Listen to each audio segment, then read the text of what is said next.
Situation is dire, and unfortunately, we all have to work together. We have to work together to ensure that Bashar al-Assad is removed from power, and we all have the opportunity to build Syria and have a better future.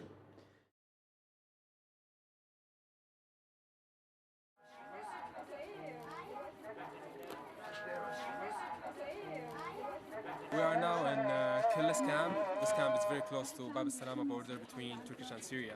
And there's more than 15,000 refugees here in Syria, between most of them between kids and women. And this is one of the biggest camps in Turkey. How far we are at the moment from Syrian border? Like just 2 minutes, it's less than 1 kilometer. Do you know about number of kids? As I know, there is a school here, and like roughly the number should be more than between 3,000 and 4,000 kids.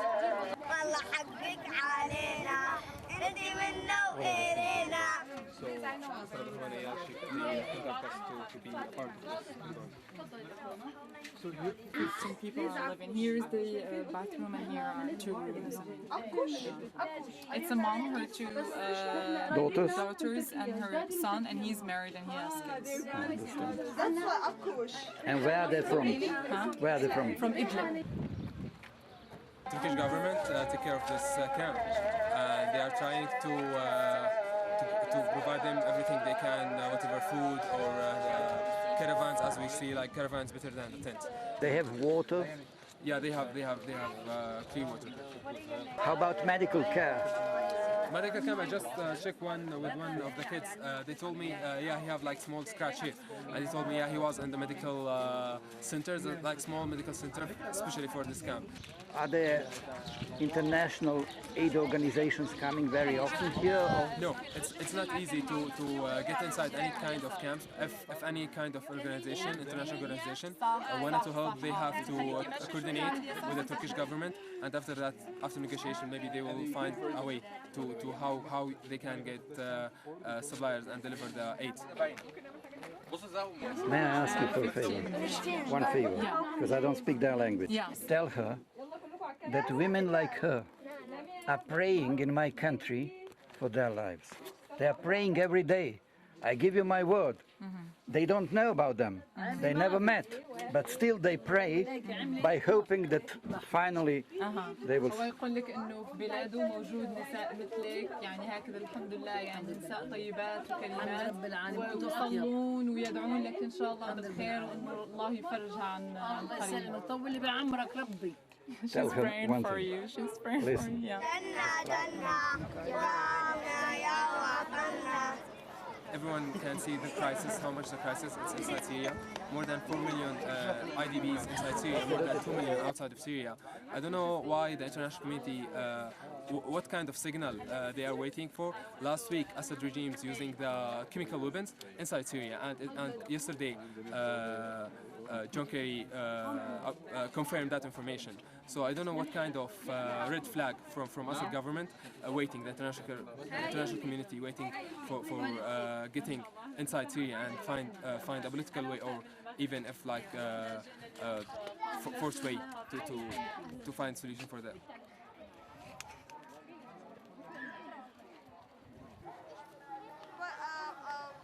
So you're going to Halab and you're coming to Gaziantep. So you actually.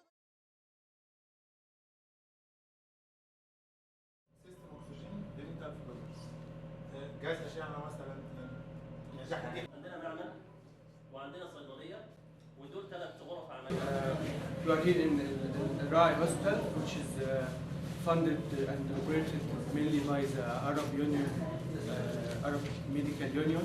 The hospital here is divided into about 6 sectors. We have a clinic, we have operative room, we have inpatient for men and inpatient for women. We have also intensive care.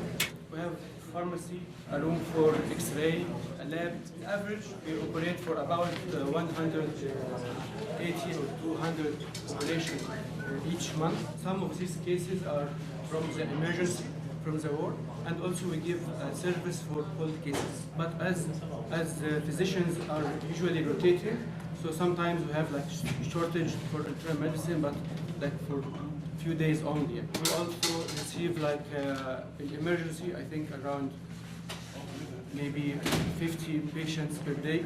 Some days are like very calm, like today, but other days are very hot, depending on the degree of fighting.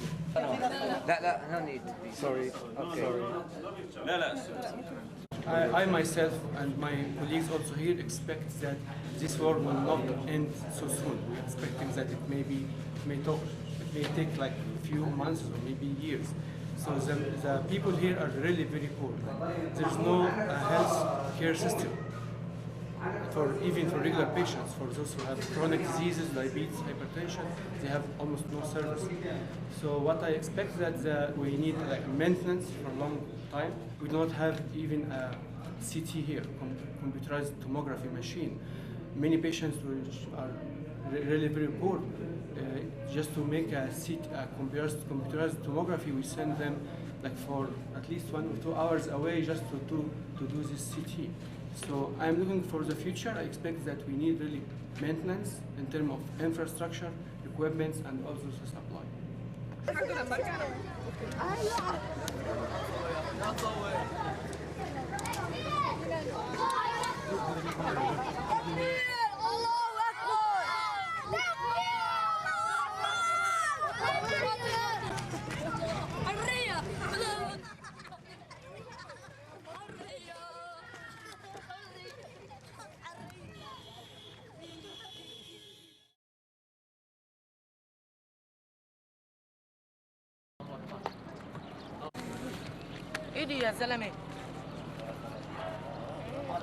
This Bashar al-Assad and his regime are killing the Syrian people on a daily basis. Scud missiles are falling on civilian areas in various cities around the country.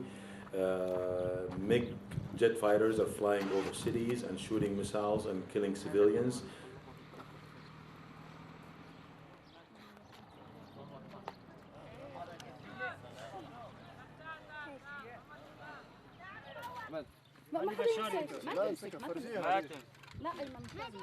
مرة في واحد صاروخ اجى هنيك من تقريبا شي 20 يوم نزل هنيك صاروخ كمان بارض زراعيه ما في اضرار الحمد لله. Tell me what he said. No one got injured, he said. It's the first time the Scud comes here, but it came before in a close place here, maybe something near to here, but it is the first time to have Scud here.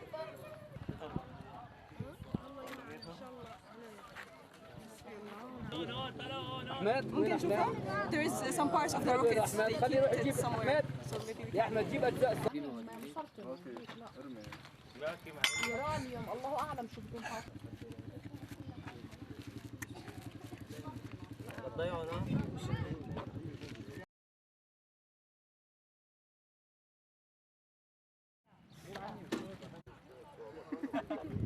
Many millions, and at least 7 million people are in danger of not having enough food.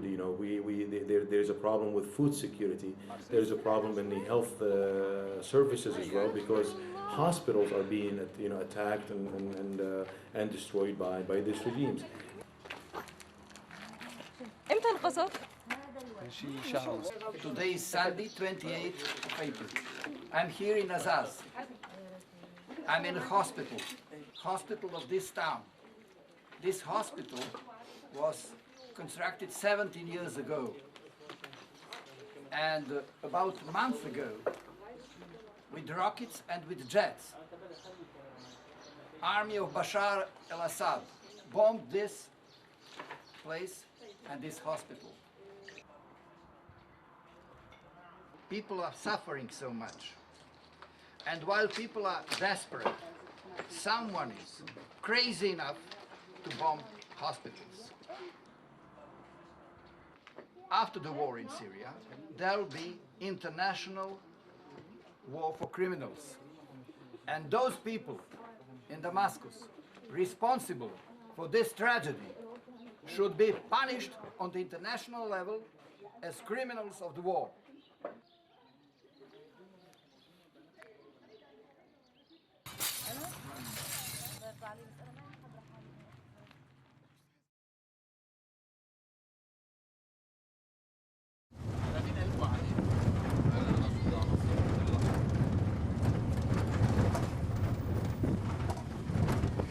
870,000 homes. 870,000 homes have been destroyed. This represents several million people who are homeless and have been displaced internally or have sought refuge in neighboring countries.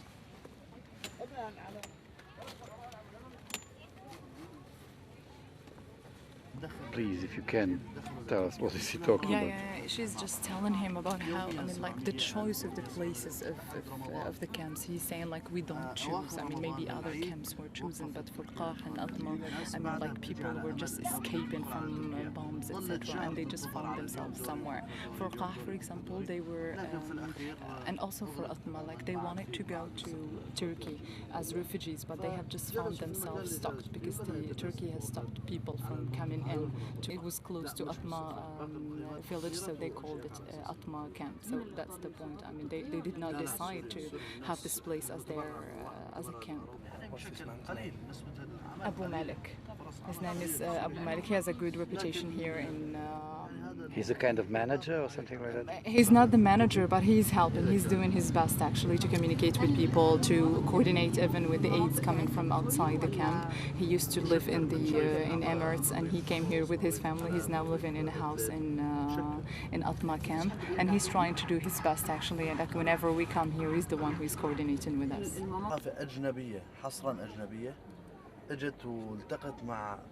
So he's saying like the Western media who have already visited the place here is kind of biased. We are looking for objectivity in media coverage. You know, sometimes the whole city has been damaged. I mean, and like the buildings there have collapsed, but the media, for example, take just some parts were not damaged. I mean, and just show them like nothing happened in that place. So he's looking really, I mean, advocating this objectivity of media coverage. Just try to reflect, I mean, as possible as you can. I mean, the situation, how is it? Does it mean that the same happened with humanitarian aspect of the drama? يتحدث يعني عن الجانب الإنساني للموضوع، يعني هل نفس الأمر يعني حتى الجانب الإنساني لا يعكس بشكل صحيح؟ طبعا حتى الجانب الإنساني لا يعكس بالداخل. Actually, he's highlighting a very important thing. There is no, how would I say, like a kind of collaboration or cooperation between the different NGOs, I mean, who are bringing humanitarian aids, you know. Some people are bringing, for example, milk, and the other are bringing the same thing, you know. We need diversity. The camp does not need only milk. We need also other things, you know, mattresses and other things. So we need a kind of collaboration between the different NGOs in different countries so that they can look for the real needs in this camp and collaborate with each other, unite, and come all together. I mean, and bring what we really need in this camp. Like healthcare, there is no enough healthcare in the camp, so they are really afraid. I mean, if the dirty water, you can see it's poisoned. I mean, kind of. So they are really asking for, I mean, to take care of this part more maybe than foods or clothes or something else. For example, the place in which we are, they are all relatives, so they are moving as families, you know, because they used to live in a village. And villages, you know, it's very small. So this one has married to the daughter of that man. So that man, his son, was married with someone else. So they are a whole big family, I mean, kind of. So whenever they move all together. They cannot leave someone in a risk, you know, or threatened by the regime. So they just move all together. Here it's a kind of secure and safe, I mean, because they are near to the border. Of course, they will not shoot. I mean, like send missiles and rockets in such place. Absolutely, they are killing really civil people. That's the problem. They are not killing people who are already soldiers or carrying weapons with them. This is what makes us really, I mean, suffering more and more every day. Kids and women, we are lost in them. I mean, the only thing they have, I mean, asked for or advocated is to be free, to have a say, to say something, to say, I want to be free, I want to vote you, I want to know that you are the right person in the right place. So they are being killed because of this reason. Syrian people, myself included, are very grateful to all the help that we have received in the past. What we need next is we need more of this help. We need help on the military side. We need specific help on making sure that Bashar al-Assad's apparatus, military apparatus, is disabled. The Scud missiles launch pad are known to the international community, especially to the intelligence community, and those they should be surgically destroyed. And we need a no-fly zone so we can ensure safe passages to provide aid on a regular basis to those who need it inside the country. We need help from all of our friends, and we continue to look for them and rely on their friendship and their support to build a better future for the Syrian people.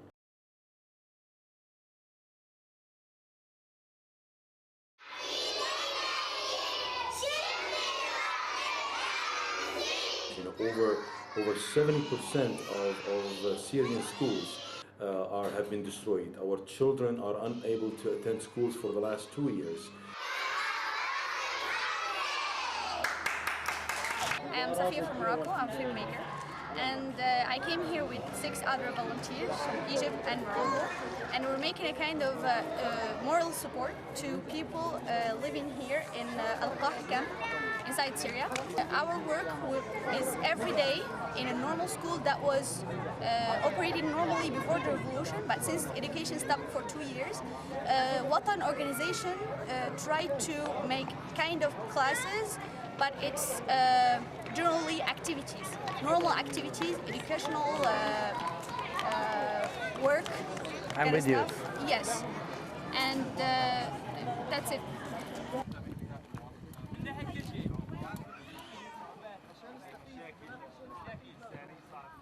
And how about the kids? Kids are from first class till which class? Yeah, it's from the very first class, like 7 years to 18 years, like. To 18 years. Yeah. Do you have any idea about the number of kids here? Yeah, it's 1,100. 1,100? Yes, yes. Actually, they're like taking care of all the children from the city itself, like the town itself, Al-Qah, and from the camp. And the camp has like 5,000 population.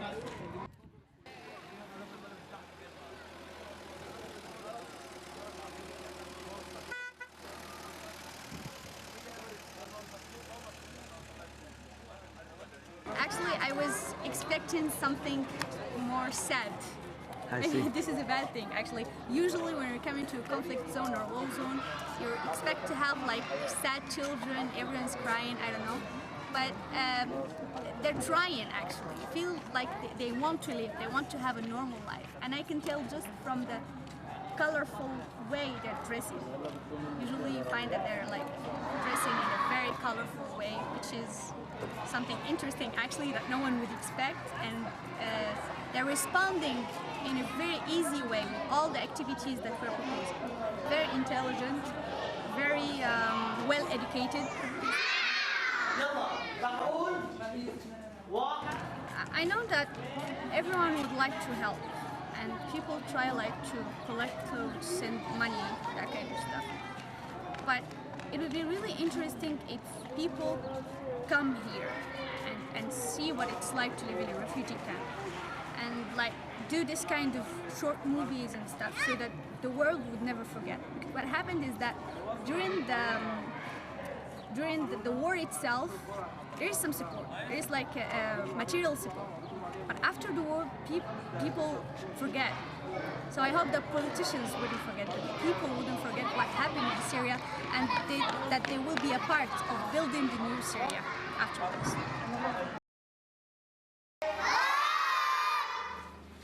بنعد نبدأ مع بعضنا الكل بعد رقم 3 ونغني الغناية شو